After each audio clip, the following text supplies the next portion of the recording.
Natuntuan ng mga pulis ang person of interest sa kaso ng babaeng isinoob ng storage box.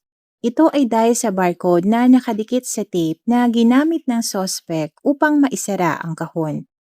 Nakita ang box sa ibaba ng Pinagwarasan Bridge sa Basod, Camarines Norte. Kinilala ang biktima na si Annelies Sagocoy, 38 years old at residente ng Barangay Bura, Catarman, Camiguin.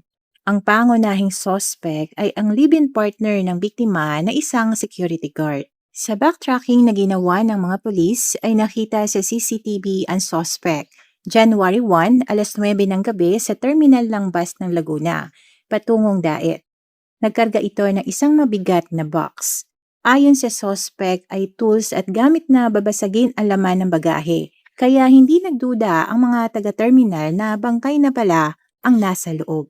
Nakita din ng suspect na bumili ng tape 3 oras bago siya makita sa bus station at dahil nga sa barcode na nakadikit sa tape ay natuntun siya ng mga pulis. Nang makarating ang bus sa Daet ay sumakay ng tricycle ang suspect patungo sa lugar kung saan nakita ang itinapon na storage box.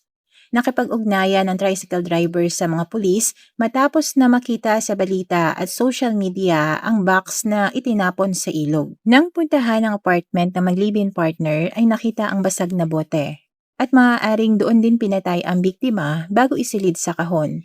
Sa isinagawang autopsy report ay asphyxia by suffocation ang ikinamatay ng biktima, senyales na sinakal ito. Mayroon ding sugat at mga pasa na nakita sa mukha nito. Ayon sa kwento ni Anneli sa kanyang mga kaanak, bago nangyari ang krimen, ay napapadalas na ang pagtatalo ng dalawa at nakakatanggap na umano ito ng death threat mula sa suspect na halos 1 taon na nitong kinakasama. Kusang loob ding sumuko ang suspect sa Barangay Poblasyon, Rosario, Batangas. Umamin din umano ang suspect sa kanyang ama na aksidente niyang napatay ang kinakasama dahil na din sa kalasingan at matinding selos. Crime of passion ang isa sa mga tinitingnan ng pulisya na motibo sa krimen.